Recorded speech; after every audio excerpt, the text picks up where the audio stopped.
देखो देखो, it assuming sun to be a spherical body of radius capital R at temperature T. Find out radiant power incident on earth at distance small r from the sun. तो सन से intensity पता है, but earth की surface पर joule पर second कितने दिख रहे हैं, तो वो आपको एरिया मल्टीप्लाई नहीं करना पड़ेगा। देखो इस तरह का है कि इंटेंसिटी तो आपको पता है कि पावर ऑफ द सन लिख दिया आपने, ठीक है ना, ये पावर ऑफ द सन लिख दी क्योंकि आपको सन का रेडियस भी तो दे रखा है ना, कैपिटल आर। अरे वो तो बताया नहीं कैपिटल आर किसका रेडियस है, सन का रेडियस, ठीक है ना। ये थोड़ा सा ध्यान से, इसमें नहीं लिखा हुआ था, ओरिजिनल क्वेश्चन में भी नहीं था जो मेंस में आया था। आर क्या है आपका, सन से रेडियस। अच्छा लिखा हुआ तो है, हाँ मैंने लिख दिया, चलो। Radius capital R and temperature T kelvin. तो total radiant power of the incident distance R from the sun, सब गिवन कर दिया चलो। तो यहाँ पर आपका कितना आएगी, इंटेंसिटी कितनी आएगी, सिग्मा 4 पाई r² इंटू T4। ये नहीं थी, आर नॉट मिसिंग था original question, R naught given नहीं था ये। R naught is the radius of, ठीक है ना। अब इसके बिना ये क्वेश्चन कैसे करते, फिर कंफ्यूजन हो जाता अगर आर नॉट नहीं होता। तो आपके आई एट आर डिस्टेंस कितनी है, sigma 4 pi r² T4 divided by 4 pi r²।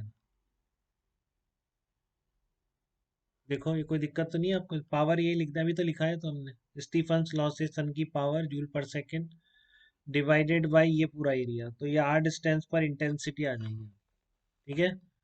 तो अर्थ पर कितने रिसीव होंगे, अब अर्थ इतनी दूर है कि मैं ऑलमोस्ट इसका पैरेलल नॉर्मल इंसिडेंस मान रहा हूँ, ठीक है ना। नहीं तो मैं आपको ट्वेल्थ में सिखाऊंगा कि अगर मान लो ये पॉइंट सोर्स है, तो इस अगर डिस्क होती है तो इस डिस्क पर कितने जूल पर सेकंड गिरेंगे, ये आप निकाल लेंगे बिल्कुल, बट हम ट्वेल्थ में सीखेंगे कुछ, ठीक है ना।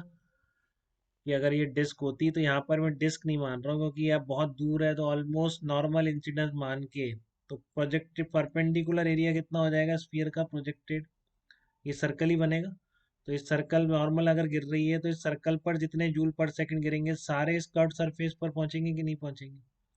ट्वेल्थ में जाके बहुत जगह एनालिसिस करना पड़ता है इस तरह, शुरू के चैप्टर्स में। तो आपको समझ में आ रहा है क्या, ये जितने जूल पर सेकंड इस स्फीयर पे गिरेंगे उतने ही होंगे जितने कि इस प्रोजेक्टेड एरिया पर, और ये एरिया क्या है, सर्कल है, ठीक है ना। ये तो मैंने बोला ना आपको, आई और ए वेक्टर, यहाँ तो एरिया वेक्टर अलग अलग था ना सब जगह, अगर ऐसे इंसिडेंस मान रहे हैं, देखो हर जगह एरिया वेक्टर और आई में अलग अलग एंगल है, ठीक है ना। तो वो एनालिसिस अपन ट्वेल्थ में करेंगे बिल्कुल, इस डिस्क पर आप बिल्कुल निकाल देंगे कितने जूल पर सेकंड गिरेंगे अगर यहाँ पर पॉइंट सोर्स रखा है, ठीक है ना। एक सॉलिड एंगल की कंसेप्ट और सिखाऊंगा आपको। लेकिन अभी आप हम क्या मान रहे हैं, यहाँ पर एक नॉर्मल इंसिडेंस मान रहे हैं, तो नॉर्मल इंसिडेंस है तो इसका जूल पर सेकेंड इस कर्व्ड सरफेस पर उतने ही होंगे जितने कि इस प्रोजेक्टेड सर्कल पे गिरेंगे, ठीक है ना। कि स्फीयर का जो प्रोजेक्टेड एरिया होता है वो सर्कल ही होगा, दिक्कत तो नहीं है किसी को। जो स्फीयर है इस पर पूरे इस कर्व्ड सरफेस पर, जैसे यहाँ से आता है कि पूरी कर्व्ड सरफेस पे इधर से आपकी इंटेंसिटी आ रही है।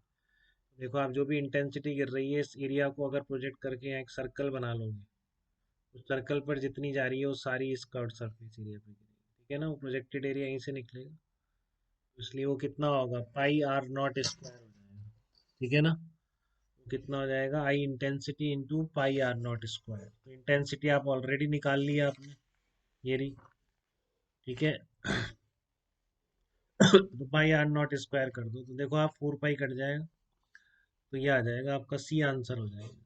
दिक्कत तो नहीं है देखिए किसी को अब लिखने में, इंटेंसिटी पहले से पता थी आपको, बस मैंने जो प्रोजेक्टेड एरिया है वो कौन सा लिया है और क्यों लिया है, नॉर्मल इंसिडेंस अप्रोक्सीमेटली मान लिया है।